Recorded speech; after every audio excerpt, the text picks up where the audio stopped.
বিশ্বকাপের মঞ্চে এই কেমন নজিরবিহীন বিতর্ক কাঠগড়ায় খোদ ফিফার রেফারি ফ্রাসোয়া লেতিসিয়ার। ফুটবল বিশ্বকে কাঁপিয়ে দিয়ে তার বিরুদ্ধে এবার এলো ম্যাচ চুরির গুরুতর অভিযোগ। আর্জেন্টিনা বনাম মিশরের মধ্যকার হাই ভোল্টেজ ম্যাচে লিওনেল মেসিদের অন্যায় সুবিধা দেওয়ার অভিযোগে তোলপাড় চলছে ফুটবল পাড়ায়। শুধু মুখের কথা নয়, খোদ মিশর ফুটবল সংস্থা এবার অফিসিয়ালি লিখিত অভিযোগ জমা দিয়েছে ফিফার দরবারে। দোষ প্রমাণিত হলে চলতি বিশ্বকাপ থেকেই চিরতরে ছাঁটাই হতে পারেন এই ফরাসি রেফারি। ফরাসি সংবাদ মাধ্যম লাইকিউব নিশ্চিত করেছে, ফ্রাসোয়ার প্রতিটি বিতর্কিত সিদ্ধান্ত এখন ফিফার আতশি কাচের নিচে।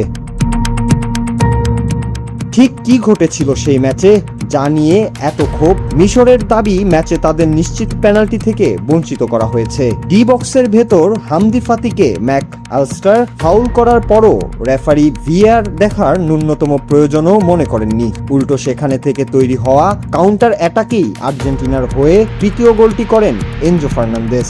এখানেই শেষ নয়, মিশরের একটি বৈধ গোলও অদ্ভুতভাবে বাতিল করা হয়, যেখানে পেছন থেকে জার্সি টেনে ধরার স্পষ্ট প্রমাণ ছিল। ম্যাচ শেষে ক্ষোভে ফেটে পড়ে মিশরের কোচ হোসাম হাসান। সরাসরি সংবাদ সম্মেলনে বলেন, আমাদের সঙ্গে অন্যায়ভাবে প্রতারণা করা হয়েছে, এই ম্যাচটি স্রেফ চুরি করা হয়েছে।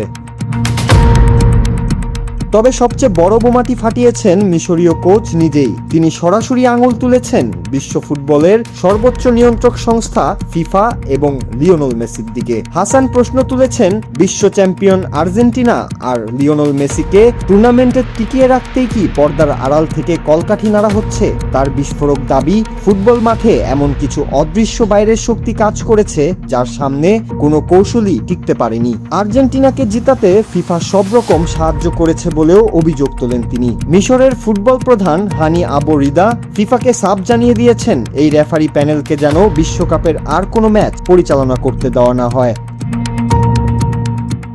অন্যদিকে স্প্যানিশ সংবাদ মাধ্যম ডিয়ারো এস জানিয়েছে, বিষয়টি নিয়ে তদন্তে নেমেছে ফিফার রেফারি কমিটি। তবে নিয়ম অনুযায়ী এই তদন্ত প্রক্রিয়ায় আর্জেন্টিনা বা মিশর কোনো দেশই কোনো রকম হস্তক্ষেপ বা ভেটো প্রয়োগ করতে পারবেন না। পুরো সিদ্ধান্তই আসবে ফিফার নিজস্ব প্যানেল থেকে। ফুটবল প্রেমীদের মনে এখন একটাই প্রশ্ন, আসলেই কি মেসিদের বাড়তি সুবিধা দিতে গিয়ে ফেয়ার প্লের 12টা বাজিয়েছেন ফরাসি রেফারি ফ্রাসোয়া, নাকি মিশরের এই কঠিন পদক্ষেপের মুখে ফেঁসে গিয়ে মাঝপথে বিশ্বকাপ মিশন শেষ হচ্ছে? তার তদন্তের রিপোর্টেই বলে দেবে মাঠের এই মহাবিতর্কের জল কত দূর গড়ায়।